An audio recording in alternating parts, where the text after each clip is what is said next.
Hi everyone, welcome to sweety kitchen. ఈరోజు sweety కిచెన్లో healthy snacks recipe అయితే share చేస్తున్నానండి. తెలంగాణ ఫేమస్ సర్వపిండి అయితే ప్రిపేర్ చేసుకుందాం. ఇది సొరకాయ కాంబినేషన్తో జొన్నపిండి కాంబినేషన్తో ప్రిపేర్ చేస్తున్నానండి. బియ్యపిండి కాంబినేషన్తో ప్రిపేర్ చేస్తారు కదా మామూలుగా, నేను ఇక్కడ సొరకాయ జొన్నపిండి కాంబినేషన్తో అయితే ప్రిపేర్ చేస్తున్నా. టేస్ట్ అయితే చాలా బాగుంటుంది. షుగర్ ఉన్న వాళ్ళకి ఈ విధంగా జొన్నపిండితో ప్రిపేర్ చేసి పెడితే ఎంతైనా తినొచ్చండి, ఏం ప్రాబ్లం ఉండదు. అలాగే టేస్ట్ కూడా చాలా బాగుంటుంది. ఒకసారి ట్రై చేసి చూడండి. దీన్ని ప్రిపేర్ చేసుకొని 2 రోజులు కూడా నిల్వ ఉంచుకోవచ్చు. మరి ఈ హెల్తీ స్నాక్స్ని ఎలా ప్రిపేర్ చేసుకోవాలో చూసేద్దాం, వచ్చేయండి. ప్రిపేర్ చేసుకునే విధానము: ఒక మిక్సీ బౌల్ తీసుకొని అందులోకి బాగా కడిగేసుకున్న సొరకాయ అయితే తీసుకోవాలి. నేను ఇక్కడ పైన తొక్కని పీల్ చేయట్లేదండి, లేతగా ఉంది కాబట్టి మీరు కావాలంటే పైన తొక్కని పీల్ చేసుకోవచ్చు. ఈ విధంగా తురుముకోవాలి. సొరకాయ మొత్తం తురుముకొని ఇందులోకి సన్నగా కట్ చేసుకున్న ఉల్లిపాయ ముక్కలు, నువ్వులు, అలాగే వేయించుకున్న వేరుశెనగ గుళ్ళు పొట్టు తీసి వేసుకోవాలి.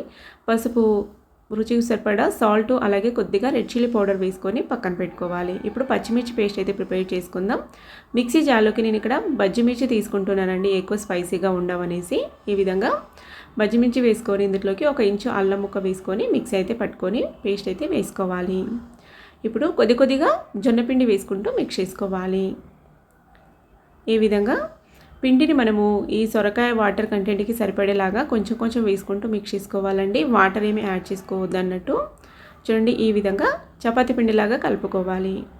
ఇప్పుడు దీన్ని అయితే మనము బాగా ఉండలేకుండా కలుపుకున్న తర్వాత ఈ విధంగా కొంచెంగా తీసుకొని మందంగా ఉండే ప్యాన్లు కానీ లేదంటే బోగండిలాగా ఉంటాయి కదా, అలాంటి దాంట్లో ఈ విధంగా కొద్దిగా ఆయిల్ వేసుకొని మనము పిండి వేసుకొని ఇక్కడ చూపించిన విధంగా అయితే ఒత్తుకోవాలి. చూడండి, ఈ విధంగా అయితే ఒత్తుకోవాలి. మరి మందంగా ఒత్తుకోకండి, కొద్దిగా లైట్గా పల్చగా ఉండేలాగా చూసుకోండి. ఇక్కడ జొన్న పిండితో ప్రిపేర్ చేస్తున్నాం కాబట్టి కొద్దిగా బాగా పల్చగా ఉంటే బాగుంటుంది అన్నట్టు.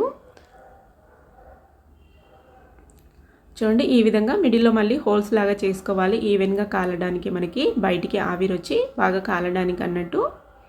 ఈ విధంగా హోల్స్ లాగా పెట్టుకొని ఇంకొక టేబుల్ స్పూన్ అంతా ఆయిల్ వేసేసుకోవాలి, మొత్తానికి అన్ని హోల్స్లోకి పడేలాగా అన్నట్టు. పొయ్యి మీద పెట్టుకొని సిమ్ టు మీడియం ఫ్లేమ్లో పైన మూత క్లోజ్ చేసుకొని బాగా కాల్చుకోవాలి. నేను ఇక్కడ నాన్ స్టిక్ ప్యాన్లో కూడా ఇంకొక సైడ్ పెడుతున్నానండి, 2 పొయ్యిలకి 2 అన్నట్టు. కొద్దిగా టైం తీసుకుంటే కాలడానికి, కొద్దిగా ఓపికతో నిదానంగా కాల్చుకోవాలి. చూడండి, ఈ విధంగా బాగా ఎర్రగా కాలినాయంటే ఇంకా తీసేసుకోవడమే అన్నట్టు. రెండోసారికి తొందరగా కాలుతాయండి, మనకి ప్యాన్ అనేది బాగా హీట్ అయి ఉంటుంది కాబట్టి. చూడండి, ఈ విధంగా ఒక ప్లేట్లోకి సర్వ్ చేసుకున్నామంటే రెడీ అయిపోతాయి. మన ఎంతో ఆరోగ్యకరమైన సొరకాయ అలాగే జొన్నపిండి కాంబినేషన్తో మనకి సర్వపిండి అయితే రెడీ అయిపోయింది. ఇదైతే తెలంగాణ ఫేమస్ అని చెప్తారండి. నేనైతే ఈ వీడియోస్ చూసినప్పుడే చూశాను అన్నట్టు, మా సైడ్ అయితే ప్రిపేర్ చేయరు. అదే జొన్నపిండితో కాంబినేషన్తో ప్రిపేర్ చేసుకుంటే టేస్ట్ చాలా బాగుంటుంది, అలాగే ఆరోగ్యానికి మంచిది కదా అనేసి జొన్నపిండి కాంబినేషన్తో అయితే ప్రిపేర్ చేశాను.